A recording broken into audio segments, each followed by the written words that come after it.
समय पहले हिमालय के जंगल में टुनटुनी चिड़िया अपने दो बच्चों के साथ रहती थी। पहाड़ी जंगल होने की वजह से यहाँ रोज बारिश हुआ करती थी। एक दिन उसकी छोटी बेटी रोती हुई घर आती है। मम्मी, दीदी ने मेरे पैसे छीन लिए, मुझे मेरे पैसे दिला दो। पहले मुझे तो ये बता, तेरे पास पैसे कहाँ से आए? जब तू सुबह स्कूल गई थी, मैंने तुझे कोई पैसे नहीं दिए थे। मम्मी, मैं आपको बताती हूँ, जब हम दोनों सुबह स्कूल जा रहे थे, तब सुनहरी को रास्ते में ये पैसे पड़े हुए मिले थे। मैंने इससे बोला घर ले जाकर मम्मी को दे दो। तब ये टॉफी खरीदने जा रही थी, इसलिए मैंने इससे पैसे छीन लिए। कमबख्त, तुम लोग हर बात में झगड़ा करती हो। आगे से जब भी तुम लोगों को रास्ते में पैसे पड़े हुए मिले तो उससे किसी भिखारी को दे देना। ठीक है मम्मी। चलो अब तुम दोनों लड़ाई झगड़ा छोड़ो और चलकर भोजन कर लो। टुनटुनी चिड़िया अपनी दोनों बेटियों को रोटी और नमक खाने को देती है। मम्मी, मुझे ये रोटी और नमक नहीं खाना, मुझे सब्जी दो, तब मैं रोटी खाऊंगी। कहाँ से तेरे लिए सब्जी लाऊं? मेरे पास सब्जी खरीदने के लिए पैसे नहीं है। खाना है तो खाओ, नहीं तो तुझे भी खाने को नहीं मिलेगा।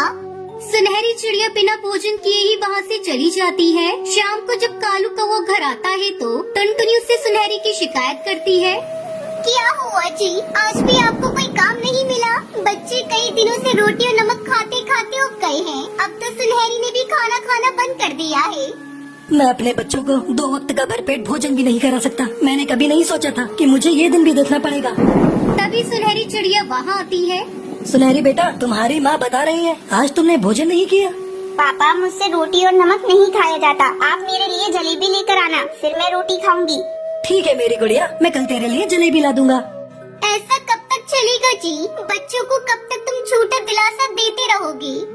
बस कुछ ही दिनों की बात है टुनटुनी, जैसे ही मुझे काम मिलेगा तो सब कुछ ठीक हो जाएगा। अगले दिन कालू अपने दोस्त बंटी कबूतर के पास जाता है।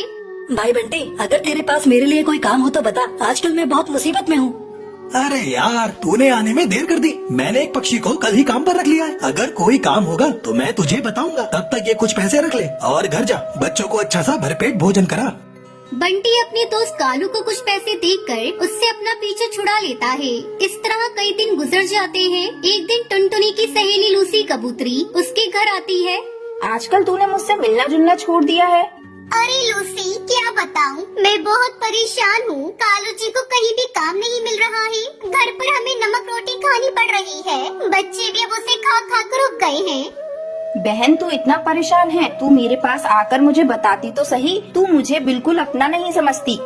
ऐसी बात नहीं है लूसी, तुम्हें तो पता है कि यहाँ के जंगल में बिन मौसम बरसात होती रहती है। आना जाना भी मुश्किल हो जाता है। तो फिर ये ले बरसाती अंगूर। मैंने अंगूर की खेती शुरू की है, सोचा इसी बहाने तुझसे मिल भी लूंगी और अंगूर भी दे दूंगी। मैं तो कहती हूँ तू भी अंगूर की खेती करना शुरू कर दे, बहुत प्रॉफिट है इसमें। और तो और इसमें खेत की भी कोई जरूरत नहीं। तुम अपने पेड़ के नीचे खाली पड़ी जमीन में इसके बीज दबा देना और कुछ ही दिनों में इसकी बेल तुम्हारे पेड़ से लिपट जाएगी और तू जी भर कर अंगूर खाना। और बाजार में इसकी बहुत डिमांड है। टुनटुनी अपनी सहेली लूसी की बातों को मानकर अंगूर की खेती करना शुरू करती है। जल्दी उसके अंगूर तैयार हो जाते हैं। फिर टुनटुनी और कालू अंगूर तोड़कर बाजार में अच्छे दाम पर बेच देते हैं। अपनी पहली कमाई को देखकर टुनटुनी की आंखों में आंसू आ जाते हैं। देख रही हो जी, अंगूर की पहली फसल बेचकर हमें कितनी अच्छी कमाई हुई है। अपने गरीबी के दिन कट गए। हमारे बच्चों को रोटी और नमक खाना नहीं पड़ेगा। इस तरह रोज टुनटुनी अंगूर तोड़कर ठेले पर डालकर बेचने जाती और कालू अपनी अंगूर की बेल की रख रखाव करता। इस तरह टुनटुनी अंगूर की खेती करके खुशी खुशी अपने परिवार के साथ रहने लगी। टूनी बहुत ही गरीब चिड़िया थी। किराया न दे पाने के कारण उसका मकान मालिक उसे घर से बाहर निकाल देता है। तब टूनी एक छोटा सा घोंसला डालकर अपनी बेटी के साथ उसमें रहने लगती है। एक दिन, माँ, मुझे बहुत जोर की भूख लग रही है। सुबह से तुमने मुझे कुछ खाने को नहीं दिया। बेटा, घर में खाने को इतनी दाना नहीं है। मैं तुझे कहाँ से खाना खिलाऊं? तू रुक, मैं पड़ोस में जाकर देखती हूँ, अगर कुछ खाने को मिल जाए तो। टूनी अपनी पड़ोसन के घर जाती है। मेरी बेटी भूखी है बहन, कुछ खाने को हो तो दे दो। अरे तुम यहाँ भीख मांगने आई हो? मुझे तुम्हें भीख देने के लिए कुछ भी नहीं है। भरी जवानी में अपने पति को खा गई। तुम्हारी तो परछाई भी किसी पर पड़नी नहीं चाहिए। जल्दी हटो मेरे दरवाजे से। बहन, मेरे साथ ऐसा बर्ताव क्यों कर रही हो? भूखे को खाना खिलाना तो पुण्य का काम होता है। मुझे ऐसा पुण्य नहीं चाहिए। जल्दी हटो मेरे दरवाजे से, मुझे बहुत सारे काम करने हैं। बहन लाओ मैं तुम्हारा काम कर देती हूँ, पर मुझे खाने को कुछ दे दो। देखो मैं तुमसे कह रही हूँ ना, तुम यहाँ से जाओ। तुम हटती क्यों नहीं? नहीं तो मैं अभी पुलिस को बुला लूंगी। नहीं नहीं बहन, पुलिस नहीं बुलाना, मैं जा रही हूँ। टूनी दुखी मन से वापस घर लौट आती है। बेटा, इस जमाने में गरीबों की मदद कोई नहीं करता। चल मैं तुझे लेकर जंगल में चलती हूँ, वहीं कुछ मिल जाएगा तो तुझे खिला दूंगी। अगर आज तेरे पापा जिंदा होते तो आज तेरी हालत ऐसी ना होती। टूनी टुनटुनी को लेकर रोती हुई जंगल में जाती है। वहाँ एक साधु ध्यान लगाए हुए बैठा था। महात्मा जी मेरी मदद कीजिए, मैं बहुत गरीब हूँ और बहुत दुखी भी हूँ। घर में खाने पीने को कुछ भी नहीं है, मेरा घोंसला भी टूटा फूटा है। महात्मा जी आप मेरी मदद करिए। साधु अपनी आंखें खोलता है। बेटी, अब तुम्हारे तो किधर कट गए। मैंने तुम्हारी सारी बातों को सुन लिया है।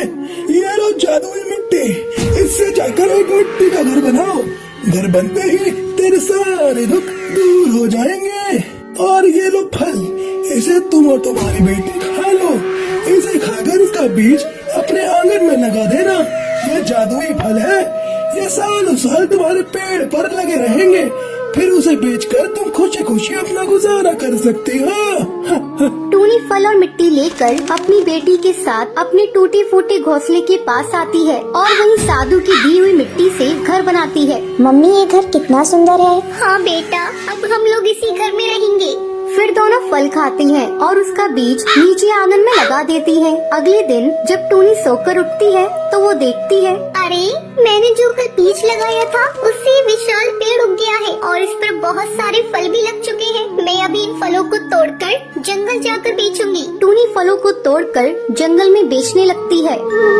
अब टूनी के पास पैसों की कोई कमी नहीं थी। माँ, जंगल में अगर वो साधु नहीं मिलते तो आज ये मिट्टी का घर भी नहीं होता। हाँ बेटा, एक दिन फिर से हम जंगल में चलेंगे और उस साधु का धन्यवाद करेंगे। चल टुनटुनी बातें करना छोड़ और चल के खाना खा ले। हाँ माँ, अभी आई। इस तरह टुनटुनी और टूनी खुशी खुशी मिट्टी के घर में अपना जीवन बिताने लगती हैं। दोस्तों, कल के लकी विनर्स के नाम ये रहे आपकी स्क्रीन पर। आज का सवाल ये है, साधु टूनी को क्या देता है? अगर आपको पता है तो आप हमें कमेंट करके जरूर बताएं। लकी विनर के नाम कल की वीडियो में दिखाए जाएंगे। अगर आपको ये वीडियो पसंद आई हो तो लाइक और ऐसी कहानियाँ देखने के लिए मेरे चैनल को सब्सक्राइब करना ना भूलें।